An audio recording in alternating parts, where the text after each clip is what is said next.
Thank you very much, Gerard. And good morning, everybody. Good morning. So yes, 200 at 70. Let me just remind myself to click back onto the PowerPoint. So off we go. So this particular image, taken in 1951 of the Horsehead Nebula, is certainly not where the story starts, but it is my first memory of the Hale telescope, because I remember seeing this photograph in a book, reading it in a school library sometime in the early 70s. And I looked at that and I thought, wow, what is that? And what is it made of? And how did it form? And how big is it? And how far away is it? And this image, more than any other, sparked my interest in astronomy back in those 1971-72 era. So this particular talk is going to cycle back and eventually return to this image at the end of the talk.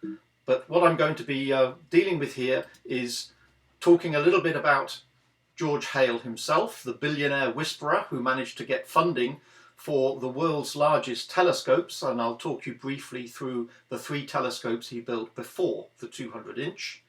Then I'll talk about the 200-inch itself, selecting a site for the telescope and the observatory, making the mirror, making the telescope, and then I'll just say a few words about 70 years on, and then I'll acknowledge the various sources that I've gleaned material.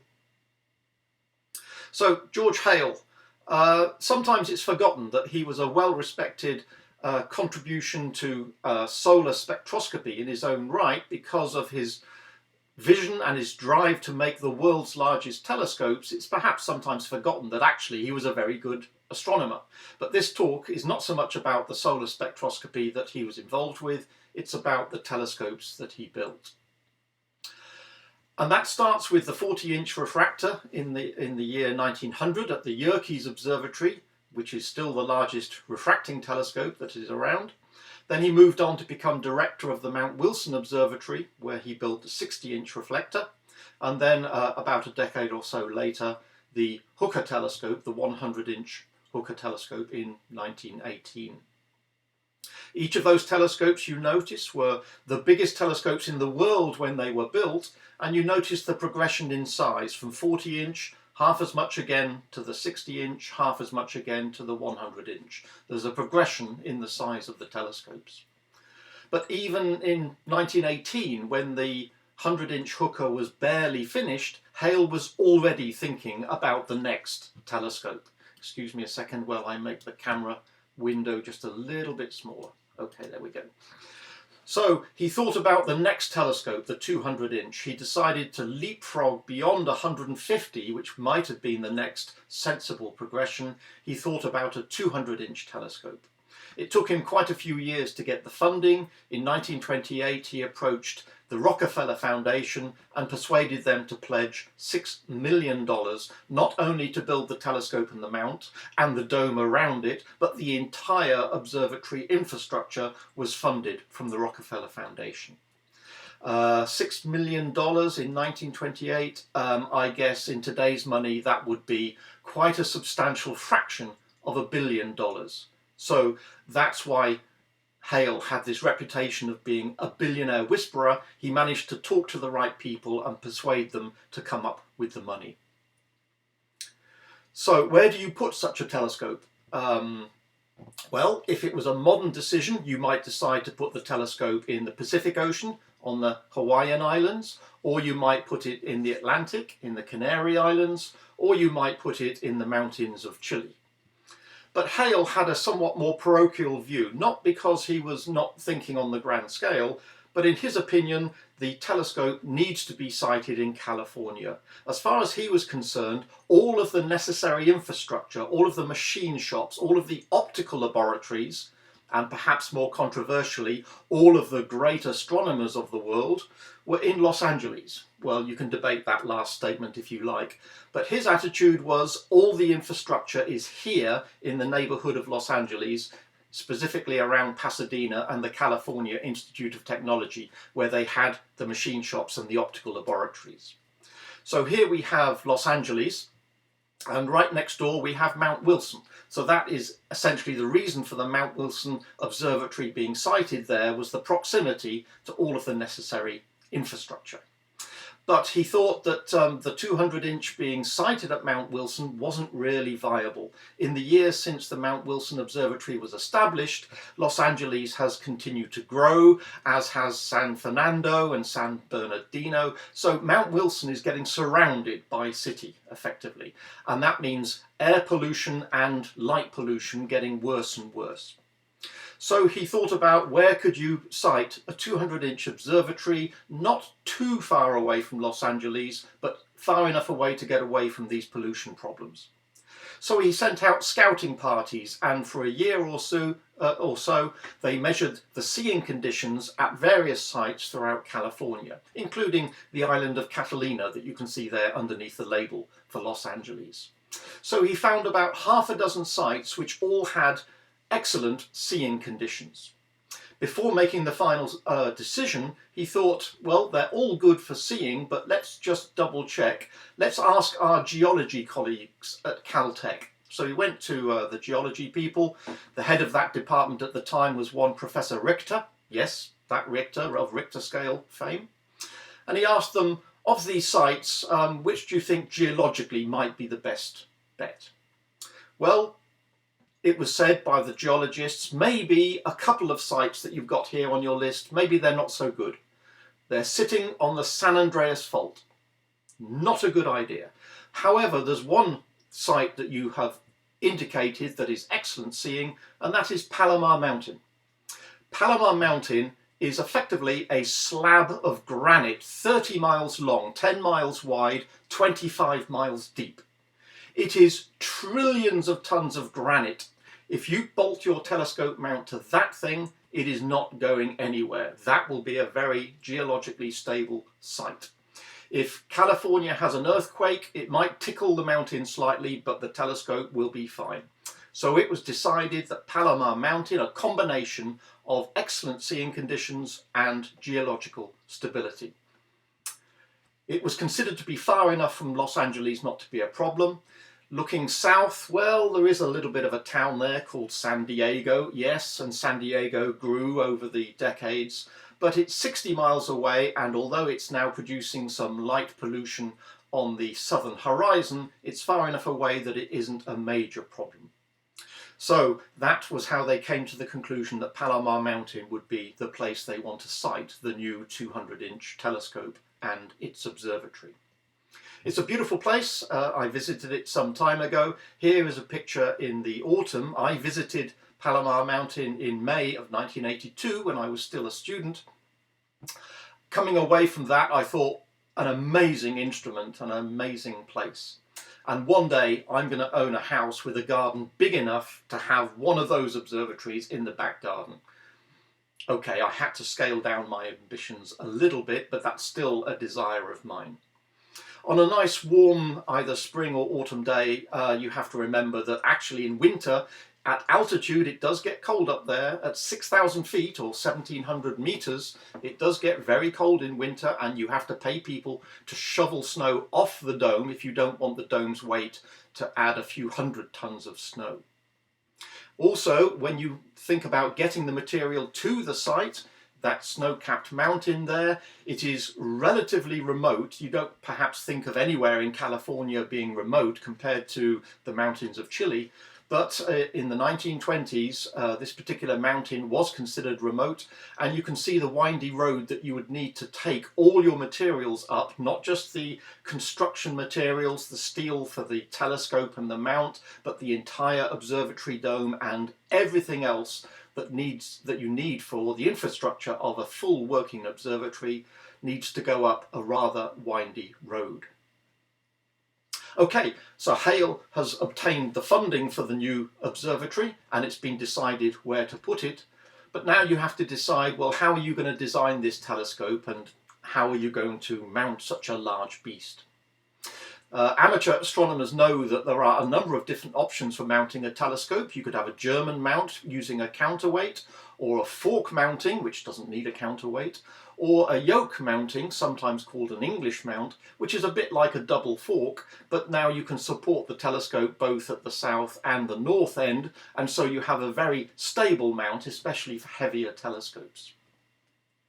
And it's interesting to note that the three telescopes that Hale had built leading up to the 200-inch, the Yerkes 40-inch was built using the German mount.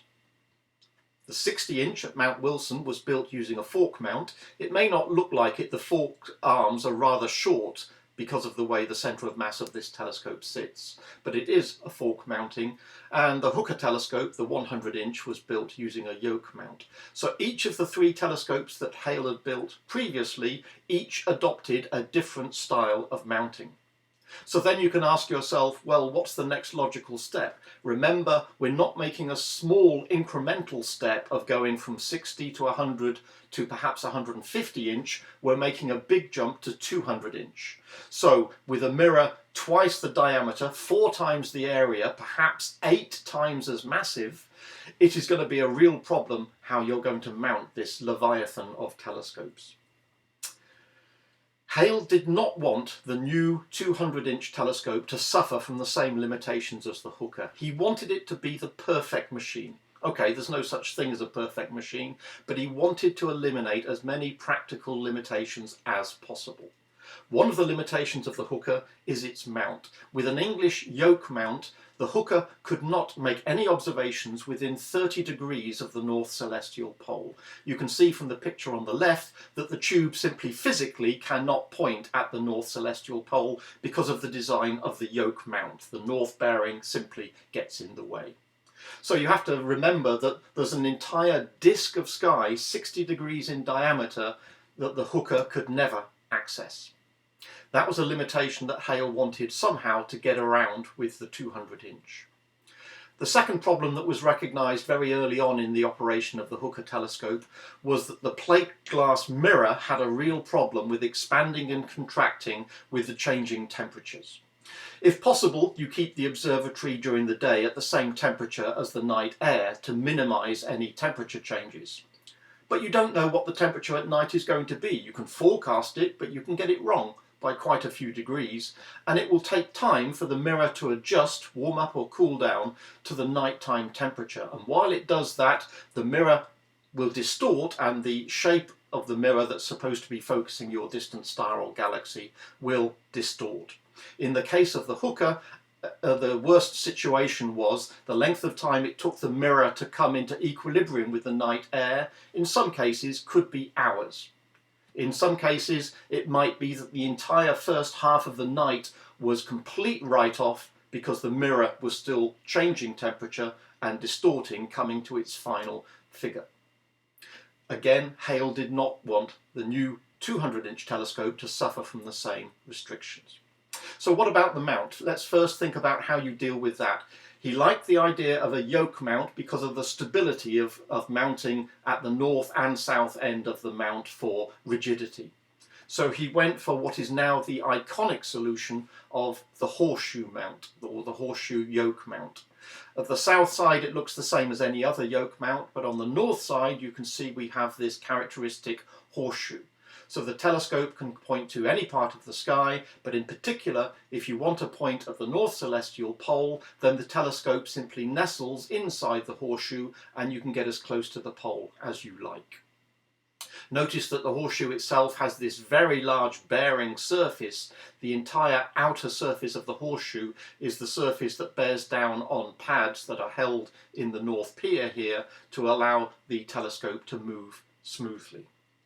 So that's the solution for having a very stable mount that doesn't have the restrictions of the 100-inch telescope. What about the mirror? If we look at the side of the 100-inch mirror, this is looking into the side of the mirror. There's the top surface, which is coated with either silver or aluminium. Let's imagine that's aluminium. So there's the reflecting surface, and this is looking into the side of the mirror, which is about 30 centimeters or about a foot thick.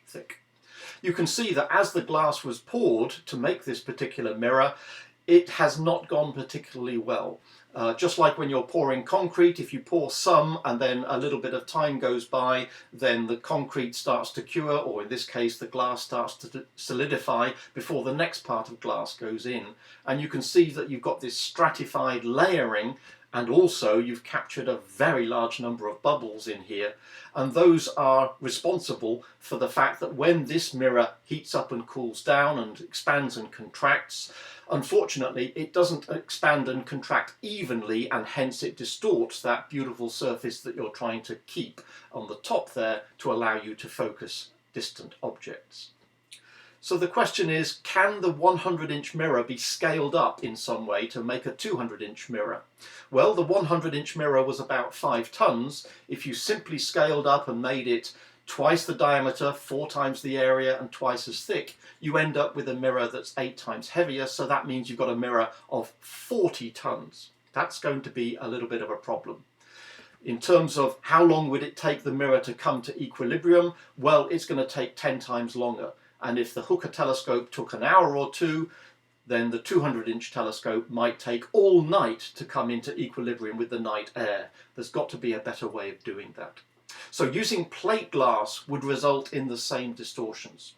And so Hale started thinking of using a different type of glass. Can we use a glass in which perhaps you have the same temperature variations, but a glass that doesn't expand and contract to the same extent? So low expansion glass. That, Hale thought, was critical to the solution for a larger mirror. And if we didn't want to have a mirror that was 8 times heavier by scaling up by a factor of 2 in each of 3 dimensions, then we need to think of different ways of using the glass pouring techniques to actually create the mirror in the first place. So if we think about the mould in which the molten glass was poured to make a telescope mirror, here's a mould seen from the side. If we pour glass into that, then it fills up from the bottom to the top, and we end up with a disc, or a pancake if you like, a slab of glass which is roughly flat on the top and the bottom surface. We would do that at the melting point of glass, perhaps 1500 Celsius or thereabouts, and then we'd have to cool it very slowly down to room temperature. Remember, glass contracts when it cools, and you don't want to introduce any stresses into the glass. You want to cool it down as slowly as possible to make sure no stresses produce different structural changes within the glass, which will then affect its performance. With the 100-inch mirror, that might only take a few weeks or a few months to cool it from the molten state to room temperature. But if you simply scaled up, then the length of time it would take to cool down for a 200-inch mirror, to be on the safe side, you would need to allow it to cool over a period of 10 or more years. And that was a problem. So if we imagine having got our slab, we would then let it cool down slowly, and then we would grind the front surface and coat it with a metal like aluminium to produce our reflecting surface. Okay, what are we going to do about the fact that we don't want to wait 10 or 15 years to cool this down before starting the grinding and the polishing process? We need to do something differently. Let's look at this mould again, but now let's fill it with fire bricks. These are so-called cores made of fire bricks, so that when the glass is poured in, the glass flows around the fire bricks, and then once we've cooled it down, it'll still take a while to cool, but we've got less glass in the mould now, so it won't take quite as long. Might still take a year, but it won't take 10 years to cool down. Once it's cooled down, we can take the fire bricks away and leave ourselves with voids in the back of the mirror and ribs, which make it very strong. We can then grind away the front of the mirror and coat it just as we would before. The result is a mirror that looks exactly the same on the front surface. We can grind the surface to whatever focal length we wish, but now we've got these voids in the back of the mirror. That gives us a whole ribbed structure that makes the mirror very light and very strong, very rigid. The mass of the mirror comes down from something of order 40 tons when it's made to something of order 15 tons by the time it's manufactured and the surface is ground away. So now we're down at 15 tons. That's altogether more manageable in terms of moving this mirror and pointing it at various parts of the sky. So here we see one of the drawings of Russell Porter, which I'll come back to a little later, in which he shows a cutaway diagram of what the mirror cell looks like. And we've seen the mirror here sliced so that we can see some of these voids. Some of these voids are actually used by these things that look a little bit like car engine pistons. These are part of the mirror support system, which keeps the mirror essentially stress-free. That is not a trivial problem when you start to think about it. How are you going to move this mirror in the telescope to different parts of the sky so that gravity is always acting in different directions, but how are you going to support it in such a way that gravity does not distort this rather massive mirror? The whole engineering solution of how those so-called actuators, the mirror support system, was designed is a talk in itself, and I invite you to go to some of the references I'll tell you later about to actually see how they did that if you have an engineering interest.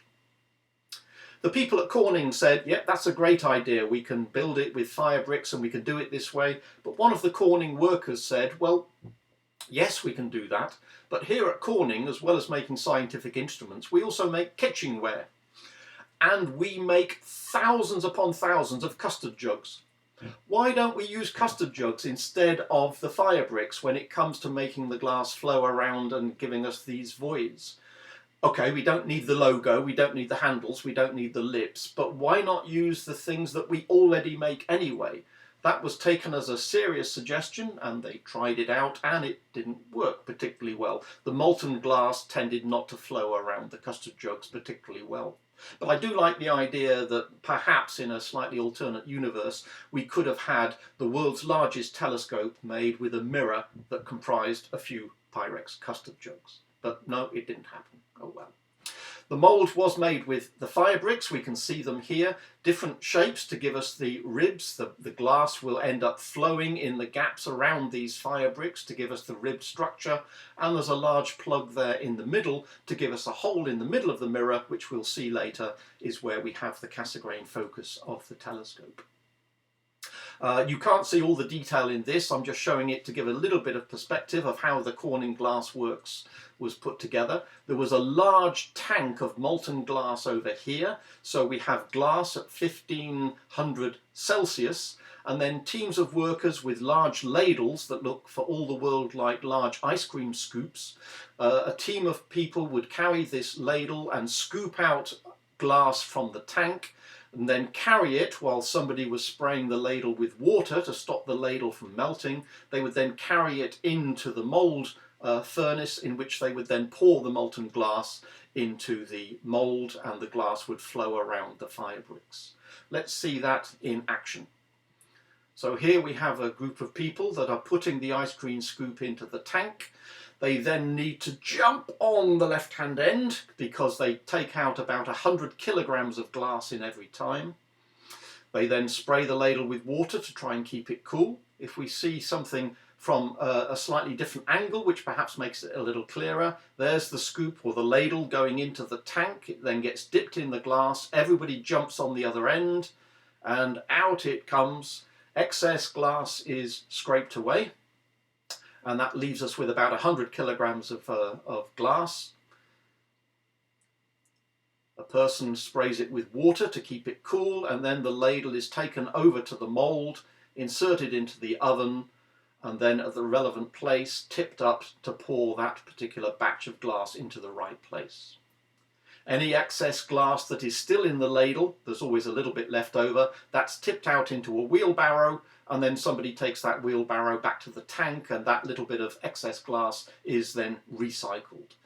At 100 kilograms a time, that whole process is repeated many, many times during something like 6 or 7 hours of the pouring process to get 20 tons of glass from the tank into the mould.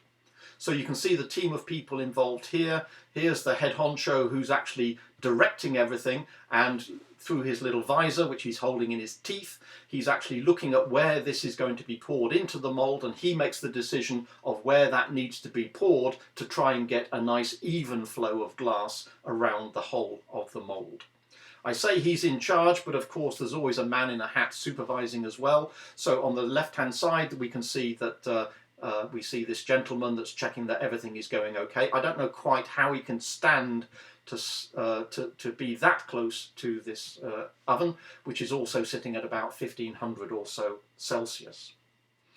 You get a good idea of the structure of the ovens. Not only is the mould made with fire bricks to allow the glass to flow, but the ovens themselves are made with fire bricks. And unfortunately, that led to the demise of the first casting. In 1934, the actual pouring into the mould worked well, but unfortunately in the year or so it took to cool down from molten glass to room temperature, some of these bricks became dislodged, not in this particular oven, but in an annealing oven in which it was sitting for a year. Some of the bricks on the inside fell and actually landed in the glass. Also, some of the fire bricks in the mould itself became loose. Fire bricks are lighter than, less dense than glass, so they popped to the surface and floated. Unfortunately, that produced a lot of damage to the surface.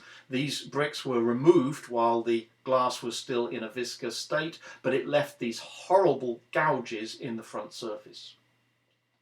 It was thought, can we rescue this? Remember, that looks terrible, but remember, this is going to have an awful lot of glass removed to end up with the right figure. Quite a few centimetres are going to be ground away in order to produce the parabolic surface that we want.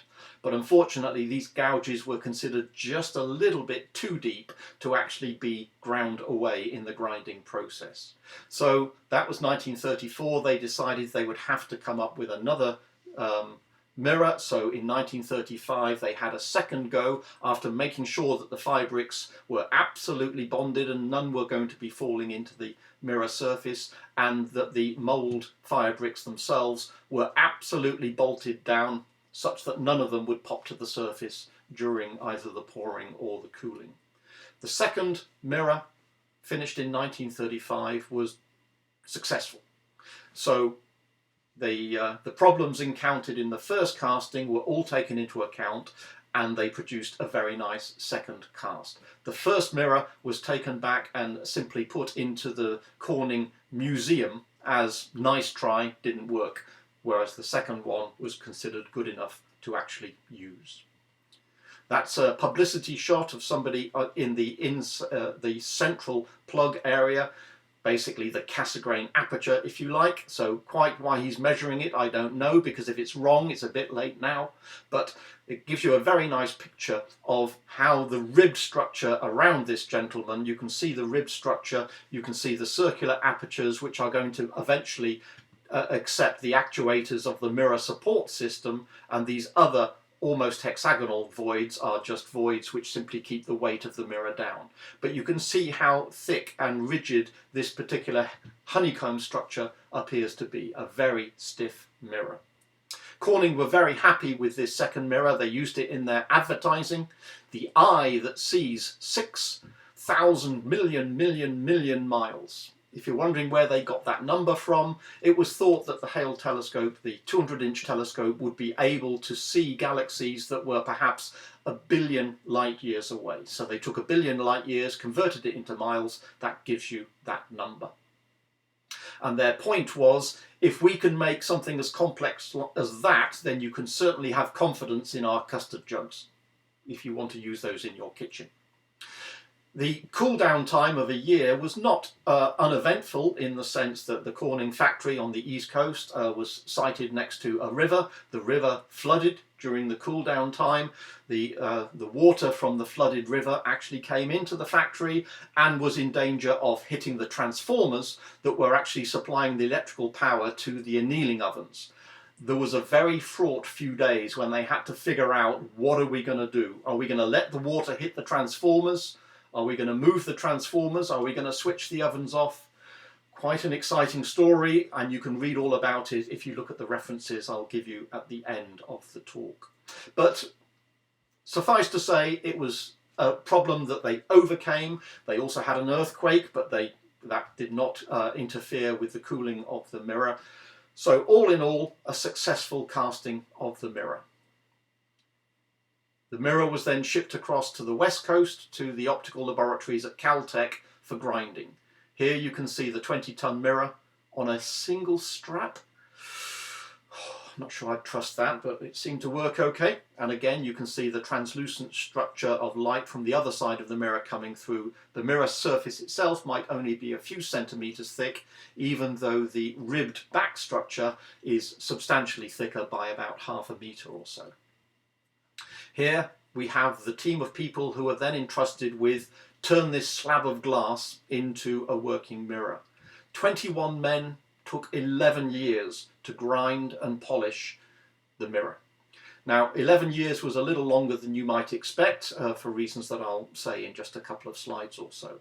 Eventually some women did join the team, but at the start it was 21 men who were charged with grind this thing into the right shape. So there's the grinding machine. You can see the mirror is there on a turntable, slowly rotating around. There is a grinding or polishing wheel here, which rotates and moves backwards and forwards on this gantry, and the gantry moves backwards and forwards across the mirror. And then one of the technicians will be applying some paste, some grinding paste of the right caliber to give you the removal of the right amount of glass. And of course you need to keep testing. You take a little bit of glass off and then you test how much you've removed to check it's right. So every once in a while the mirror was moved to the upright position for testing. And then again we come back to the importance of, if you're going to grind the mirror while it's flat and test it while it's vertical, you have to be absolutely confident that the mirror is not going to change shape when gravity is acting in one direction on the mirror versus the other direction on the mirror. So you have to have absolute confidence in the way you are supporting the mirror in order to be able to grind while it's horizontal and test while it's vertical. Before we leave this particular picture, I draw your attention to the two gentlemen at the top who appear to be smoking pipes. I cannot believe they allowed tobacco and tobacco smoke inside this optical laboratory when they were trying to grind the mirror to a precision of a few millionths of an inch. Perhaps these are empty pipes that are just kept because it's an addictive thing, and maybe it's just an affectation that some people prefer to work with a pipe in their mouth. So the optical testing is done by shining a light on the mirror from the other end of the laboratory, and a knife edge test will tell you how you're going on in terms of grinding a spherical shape and then turning that sphere into a parabola. You can see the gentleman here doing the knife edge test at one end of the optical laboratory. Whilst the mirror is being made, in parallel the construction begins on the observatory itself. So you start by drilling into bedrock, nice and easy on a granite mountain, and you start constructing the steelwork. All this steelwork needs to be brought up this rather windy road, but bit by bit it arrived. And at this point the walls are complete and you're now ready to lay down the track, which will be the rotation track for the dome. It was required that the dome moved very smoothly, so when it was asked, well, how flat do you want these rails that the dome is going to move on, Hale said, well, 1/1000 of an inch ought to do it. So over the size of this particular observatory, the rails are flat and smooth to the maximum precision that the engineers could provide, to ensure that when the dome rotated, no vibrations interfered with the operation of the telescope. Even though the dome weighs 1,000 tons, it was required that the movement of the dome did not interfere with the operation of the telescope. Once the tracks were down, they could start constructing the dome, and by 1937 it started to look like a proper observatory. Fantastic. And I'm going to use another of Russell Porter's drawings here. Russell Porter was a technical artist who produced a lot of pencil and charcoal drawings of the telescope, of the mount of the observatory, and I'm going to use a few of them to illustrate where we are relative to the telescope itself. In this particular case you can see a cutaway of the telescope, and a ghost here on the right shows you where the telescope is pointing when it's pointing at the North Pole, and a ghost of the telescope on the left shows you where the tube would be if an observer wants to come up this gantry and enter the prime focus cage to operate here at prime focus. So let me show the telescope in a little more detail. There's the main part of the telescope. Let's show how the optics work. Let's just fade that out a little bit. The main mirror is down here. I haven't shown the correct curvature or the hole for the Cassegrain focus, but that's the primary mirror. So at prime focus, light would hit the mirror and then come to a focus here inside the prime focus cage. So one option is for an astronomer to sit in the prime focus cage with his photographic plate or eyeballing a star or a galaxy, and the prime focus gives you the fastest exposures, in the sense that this is an f3 or f3.3 mirror, so you get a nice wide angle and you get relatively fast optical performance, so you can take wide angle bright objects like this. But in some cases, the astronomers wanted a longer focal length. Okay, that means working at a much bigger f number, like f16. But in some cases, the astronomer might want to work at the Cassegrain focus. So instead of taking prime focus here, underneath the observer here, within the prime focus cage, are a set of mirrors that can be folded into the light path to give different optical configurations. So for instance, one of them would be a fold down mirror that gives you the Cassegrain focus. And now the light would hit the prime mirror, the secondary mirror, and then come to a focus behind the primary mirror, of course going through the aperture in the center of the main mirror. The Cassegrain focus gives you a longer focal length. That could be useful for looking at very distant objects.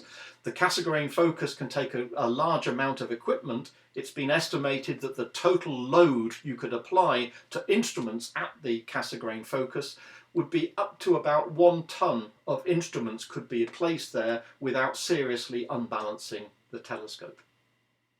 But in some cases, even the Cassegrain focus is not a long enough focal length, and another option is to add a third mirror, and this mirror is placed at the intersection between the declination axis and the polar axis, and that gives you a light path that looks like this, from the primary to the secondary, then off this third mirror, and then it shoots down the polar axis to what's called the Coudé Room.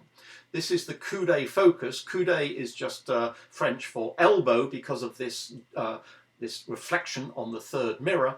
And we end up with a focus down here where you can see this gentleman looking at the light coming down the polar axis of the telescope. The two advantages of the Coudé focus is it's a very long focal length, and the focus point does not change. Regardless of where the telescope is pointing in the sky, that point is always fixed in space, which means you can put a very bulky set of instruments, such as a spectrograph, for instance, a whole load of mirrors and diffraction gratings can be placed in that room, and they do not have to move regardless of where you are pointing the telescope. So that's the main advantage of the Coudé focus. Let's have a look at some of the construction. We've seen the observatory being built. This is now for the construction inside the observatory. This is part, as we can see from that inset, this is part of the support structure for what will eventually be the south and the north piers holding the yoke of the telescope. We can see here some of the structures being built for the tube itself. The tube and the yoke were built by Westinghouse. They were built, constructed and then deconstructed and shipped off to the observatory for rebuilding inside the observatory. So here we see the base ring, which will eventually hold the mirror cell of the telescope, and putting the various workers working on this project inside again gives us an idea of the scale. So we know it's a large telescope, we know it's a large horseshoe mount. When it was being constructed, it was likened to, well, Westinghouse have built large structures before, but in this case they said, well, it's like building a battleship, but with the precision of a Swiss watch. And so that is a reminder that although we're talking about very large structures, the precision with which the various pieces had to fit together, especially the bearing surfaces, this was very high precision work. When the telescope tube was finished in 1937, they had a sort of a topping out ceremony. They bolted everything together to make sure everything fitted, and then shortly thereafter they would take everything apart again and ship it over to the West Coast. In this particular ceremony, a certain Professor Einstein is in the gallery here.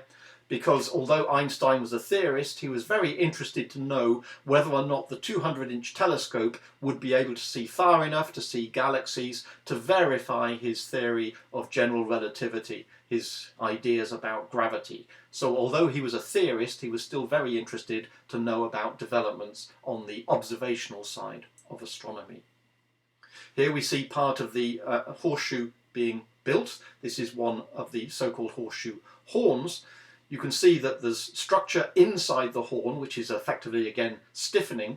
But as much as anything, you can see the thickness of the metal involved, either on this surface or this surface here. The inner and outer parts of the horn are 4.5 inch thick plates. And these were pressed into the right curvature using a 12,000 ton forge press. Yes, not a misprint, 12,000 tons of pressure were applied to bend these steel plates to the right shape. Here you see again a rough idea of size, and again you get the scale of just how thick these metal plates were from looking at this edge of one part of the horseshoe. Again, I don't know why they're measuring it, because if you make it and then find the measurements wrong, well, it's a bit late, but I think this is just another publicity photograph. The horseshoe was made in 3 parts and then bolted together, and then you have the job of milling the outer surface. Remember, this surface here, the outer part of the horseshoe, is the bearing surface. This is the one that has to be very precisely milled. So the entire horseshoe had to be milled with a precision, well, basically as high as their milling machines could generate. Not perhaps a thousandth of an inch, but I would hope not too many thousandths of an inch precision around the entire circumference of the horseshoe. Once it was all built to specification, then the 3 pieces of the horseshoe were unbolted and then shipped over to the observatory. The horseshoe is the north end of the yoke. The south end of the yoke looks a little bit different. It looks more like a telephone handset, I think, when you think of it that way. The central axis in the middle, and these 2 circles at the near end and the far end where a workman is leaning against it, these will be the start of the actual yoke arms themselves. You can see the south yoke in the distance there and the 2 yoke arms coming across the factory floor. Again, a reminder of the size. The yoke arms are substantially bigger than a person. That never really occurred to me until I started to look at these photographs, that of course the arms are hollow, and of course you can get inside them, because, for instance, that's where the declination motor sits, so of course there must be access inside these arms. Everything has to go up this windy road. Remember the windy road up to the top of Palomar?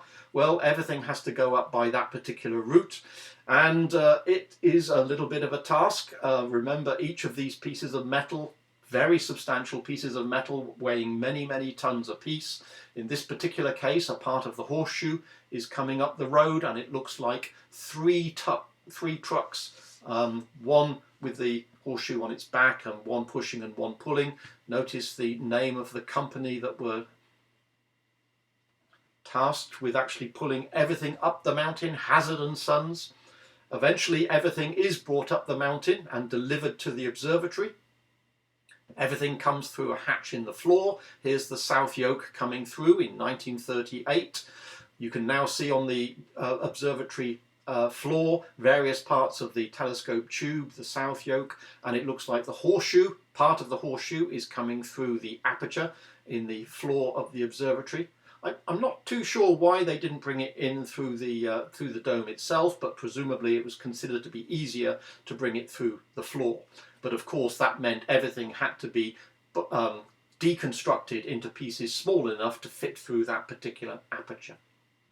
Once everything is in, then it's a question of, well, it's just one big Meccano kit. Now you just have to put it all back together again. It's all been tested at the factory, but now it's all being brought together and integrated into one large machine.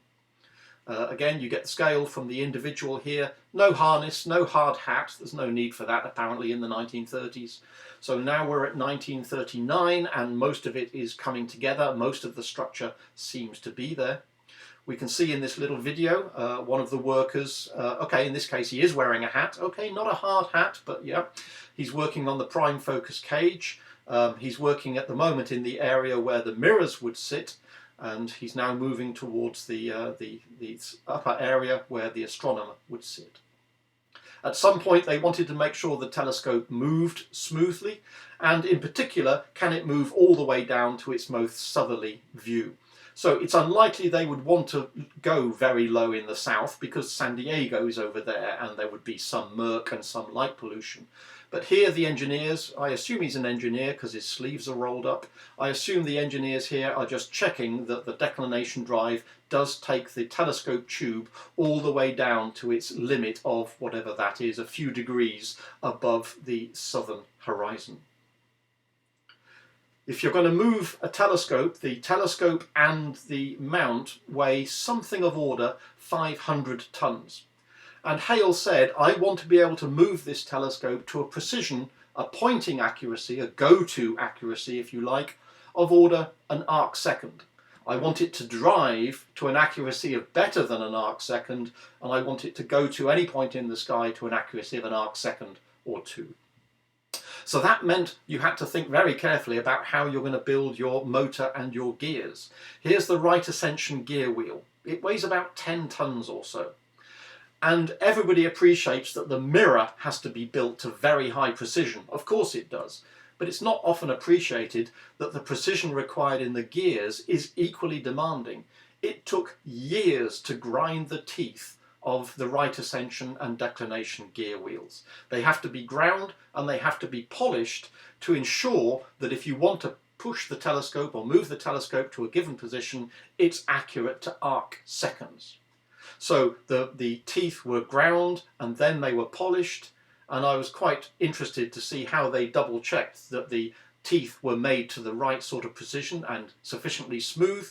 What they do is get a man with a pipe to run his fingers over the individual teeth to make sure they've been ground as smooth as possible. Ultimately, you need precision again of order thousandths of an inch in order to give you the sort of precision that you end up when pointing the telescope into the sky. How big a motor do you need to drive 500 tons of telescope? Well, it's a huge one, as you can see from this particular point where it's being oiled. It's something of order 1/4 of a horsepower, and it was calculated that that was overkill.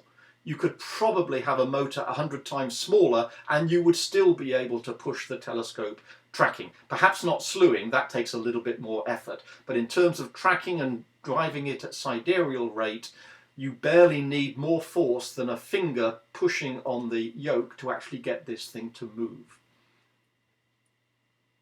Back to Russell Porter, because he has produced some wonderful drawings between about 1937 and 1940, which give a really nice insight into the design and construction of the 200-inch telescope.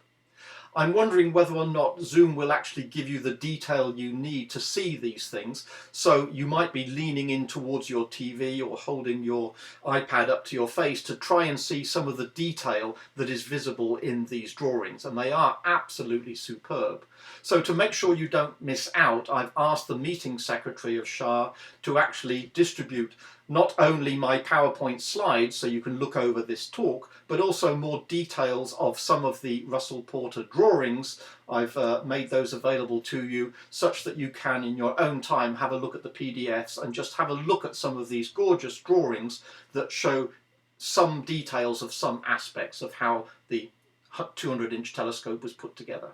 Here we have a cutaway drawing of how the right ascension drive works, including the use of a so-called computor, an analog computer that was designed with gears and cams such that in principle, as well as pointing the telescope to a particular part of the sky, it could work out how much atmospheric refraction there would be at that particular altitude and correct the telescope's pointing to make sure that your pointing was accurate. The idea of an analog computer that could do that in the 1930s is, in my opinion, absolutely amazing. Here we get a view looking up at the horseshoe, where the telescope is out of view at the moment. The horseshoe itself this very large bearing surface that we noted before, it's actually floating on pads with a very small thin film of oil, such that the whole friction is reduced. If you simply had it on ball bearings or roller bearings, the friction would be something of order 1,000 times larger. So by floating the horseshoe on oil, you ended up with this almost frictionless situation whereby the entire 500 tons could be moved just by a very small push from an individual, or a very low horsepower motor. This is perhaps a little bit confusing in terms of the angle you're looking at it. This is an angle looking down onto the south bearing, and it reminds us that the yoke arms themselves are hollow, and that's how you get into them, and then you walk up the steps there, because inside one of the arms, that's where the declination motor sits. So here an individual has walked up the steps inside one of the arms of the yoke and is inspecting the declination drive mechanism. The declination drive bearing is here, and the declination drive wheel is this very large wheel here, one of the 10-ton wheels that are built and ground to very high precision. Looking into the prime focus cage, we'll come back to that in more detail later. Here's an astronomer sitting at the prime focus. Apparently astronomers wore suits in those days. I wasn't aware of that, but okay, so be it. So here an astronomer is demonstrating that you could look at stars, either guide stars or put a photographic plate here at the prime focus. And if necessary, make small adjustments to the telescope whilst the photograph was being taken. Underneath the astronomer's feet is the second part of the prime focus cage, where mirrors are brought down on arms. They are folded into position to give you Cassegrain Focus or Coudé Focus. And there's a drawing of the Coudé Room, which we'll come back to again in just a little while. The light comes down the centre polar axis of the telescope through a slit, hits mirrors, hits a diffraction grating, and then produces a spectrum which is recorded. So let's come back to the construction. Is it finished now? It looks absolutely fantastic. It presumably is just weeks away from being finished. The telescope tube is complete, the mounting is complete, the mirror has been ground to within a few millionths of an inch of its life and looks like it's ready. But it's 1941, and 2 years late the USA is dragged into the Second World War. That, of course, puts everything on hold for a few years. The machine shops and the optical laboratories are repurposed for the war effort, and it's not until 1945 that the mirror comes out of mothballs and they start going back to the job of just finishing off the final polishing. Notice now we do have a couple of women in the team of individuals who are responsible for grinding the mirror. By 1947 it was considered complete. Bear in mind that the real test of a mirror is to actually ask, does it focus on a distant star? There's a limit to how well you can test things in the laboratory. So by 1947 they said it's as good as we can get it in the lab. Now we need to take it to the observatory and actually test it on a star. That was 1947. In 1948 was the dedication ceremony.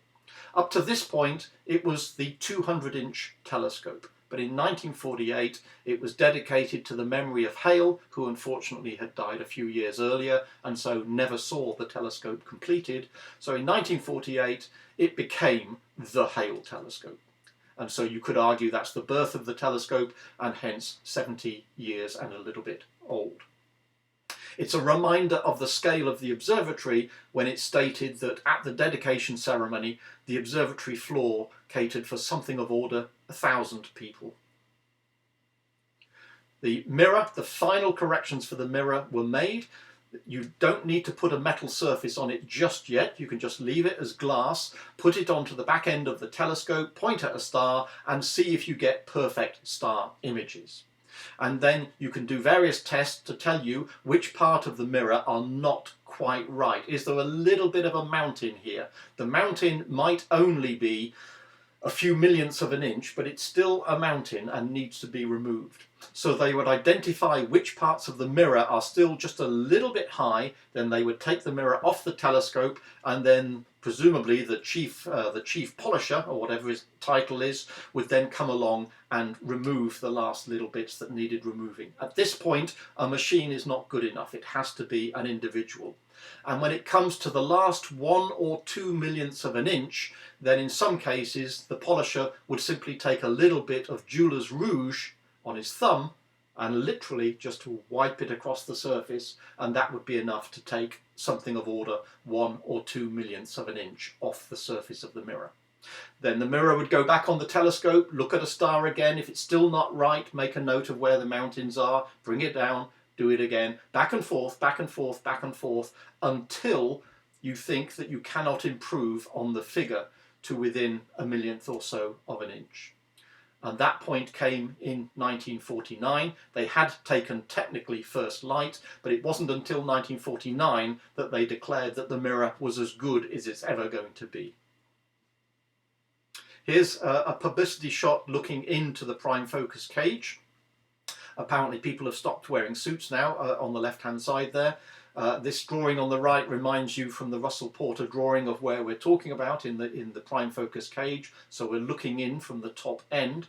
And another publicity photo was taken of Edwin Hubble himself in the prime focus.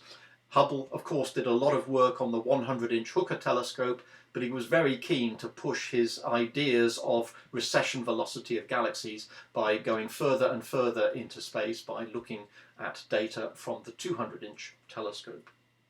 You can see that the astronomers there would be exposed to the elements, and I've shown you that in winter it can get very cold. So I'm sure all the astronomers were very happy to have the war surplus electrically heated flying suits, which allowed them to stay reasonably warm inside the prime focus cage. Here we see what it was like. Apparently no suit, but we're now in lumberjack mode with a checkered shirt. So here's how the astronomer would carry out some observations. He would place a photographic film holder into position at the prime focus, and he would lock that down. Then he would put the film into the film holder. No, that's not the film. Whoa, whoa, whoa, whoa. Yeah, put that back. Thank you. He would take the film out of the light-tight box there, that's better, and then he would place the film into the film holder, in the dark of course, and then once the film was in place, then he would put the back on, that's better, right, okay. So then the back would then be put firmly in place to hold the film firmly in the focal plane of the telescope. Once that was in position, he would then check that he had a guide star. Through the eyepiece on the left-hand side there, he would try and find a suitable guide star just outside the field of view of the photographic plate, and that guide star would be used to make sure that the telescope was pointing in the right direction. If the guide star seemed to move from the crosshairs, then he could always make an adjustment. Last, check that you've got your sandwiches for the night's observing. Yep, okay, that's fine. Now we can expose the photographic plate and start our night's work. And then again go back to the eyepiece and double check that the telescope is pointing in the right direction. At the observer's right hand, probably just underneath his sandwiches, he has a little paddle that will allow him to make small corrections to the right ascension and declination to be absolutely sure that the telescope is pointing exactly where he wants it for the duration of that photographic exposure, whether that be a few minutes or whether it be a few hours. Here we see what goes on in the Coudé Room. The inset there reminds you that that's the drawing from Russell Porter of the light coming down the polar axis at a point that doesn't move in space, regardless of where the telescope is pointing. And here we see a schematic of the astronomer. We see the actual Coudé Room on the left-hand side, but it's taken from the opposite direction, so it looks like a mirror image. So here we can see the astronomer checking that the light is coming down the polar axis of the telescope. He's making sure that he's looking at the right object. Then he moves that little telescope out of the way and lets the light fall onto the slits where he's now sitting. So the light will fall into the slits here and then move through into the Coudé Room, which contains the mirrors and the diffraction grating. The diffraction grating is in the top right-hand corner of this image. And then the spectrum produced by the diffraction grating would produce a spectrum where the astronomer is now placing a strip of photographic film to record the spectrum of the star or the galaxy or whatever it is that's being observed. And you can see that all of that instrument there is far too bulky to actually appear into the Cassegrain cage below the primary mirror. So that's why we use the Coudé Room. There's one other person in this image. We've already said that there's a person there in this drawing in the prime focus. There's also a person in the Coudé Room down here. There's one other individual in this drawing. Perhaps you can see this individual. Let's just fade it out and point out. There he is. This is the night assistant who works at the control desk. So this person works in tandem with the astronomer, who might be in the prime focus, might be in the Coudé Room, or might be looking at data coming out from the Cassegrain Focus.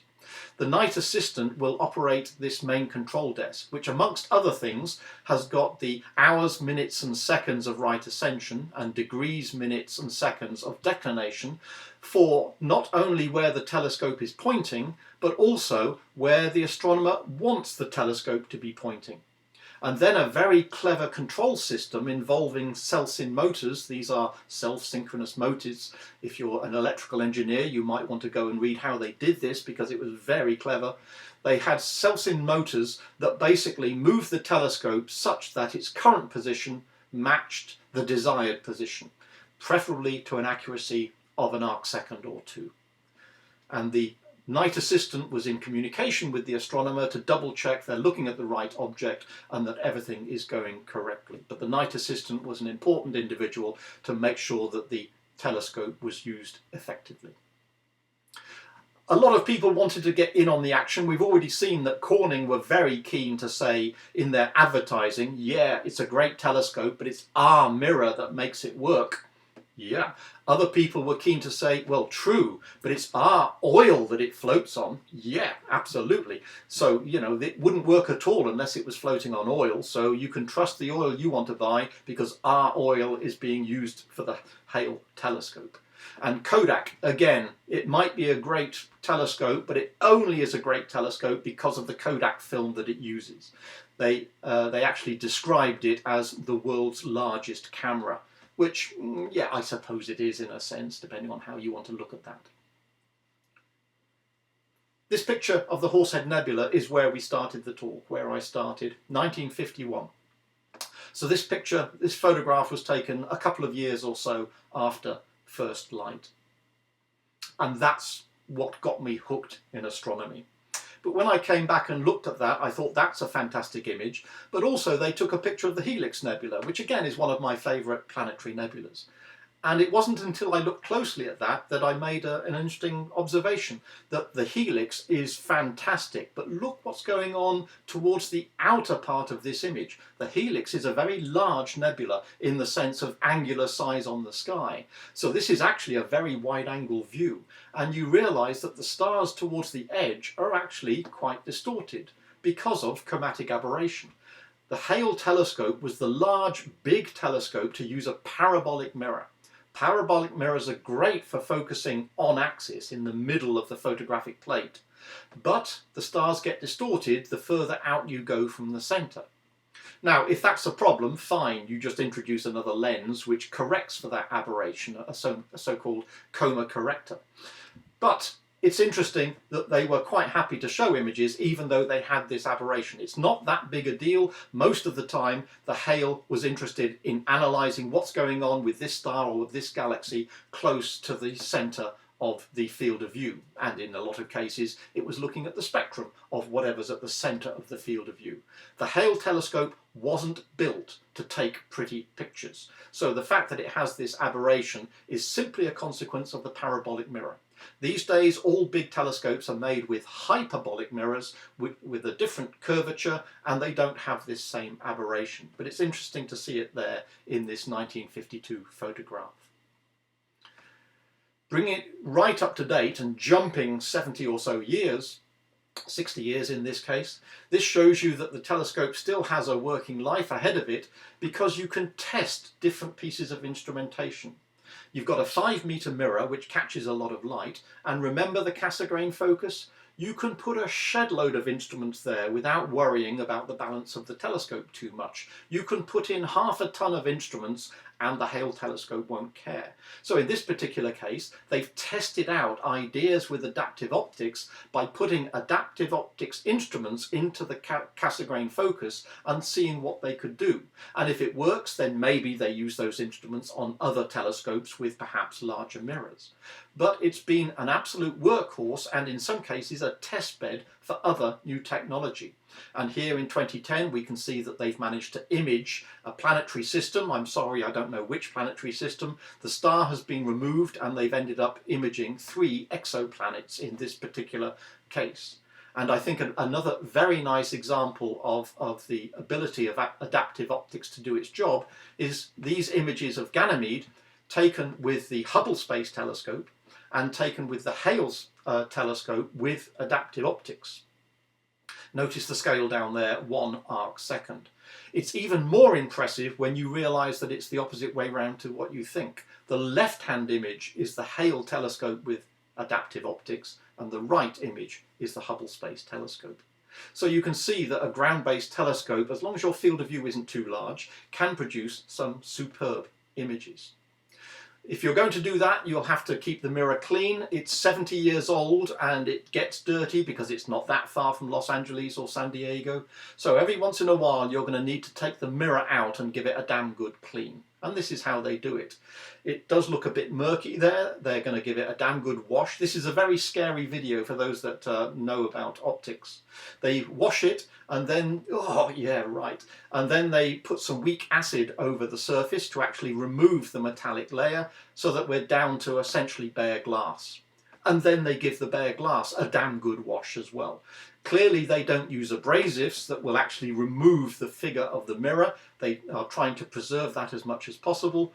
But if this is carried out maybe every 18 months or so, they clean the mirror. Effectively, they take the mirror back down to its pristine state. Not necessarily quite as good as it was when it was made, but pretty damn close. Then all they need to do is to resurface it in a little layer of aluminium, pop it back in the telescope, good as new. So this is the Hale telescope today. If they keep cleaning the mirror every once in a while, and if they keep updating the instrumentation with the latest technology, which they're able to do, and if they give it a new lick of paint now and again, then this 70-year-old lady should be able to continue useful astronomy for many, many, many years to come. I suggest, if you get the chance, it's well worth a visit. It was one of the most impressive things I've seen because of the historical context as well as its sheer size.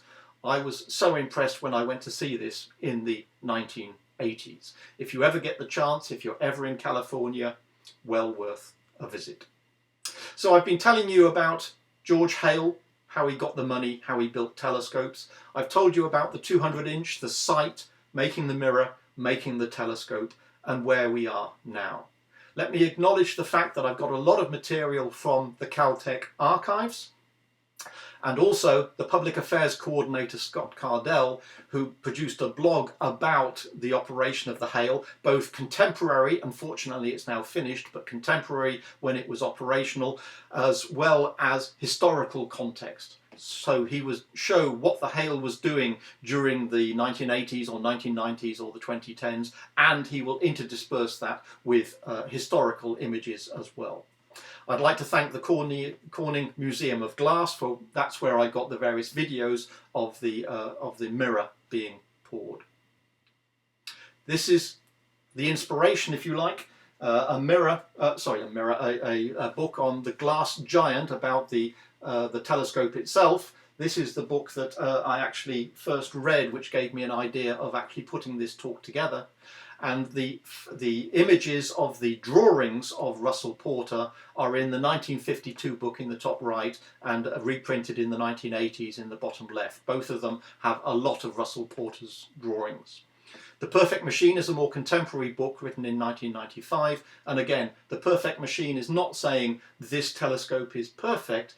It was the mindset, the aspiration of everybody who worked on the 200-inch telescope, trying not to compromise, trying to make it the perfect machine.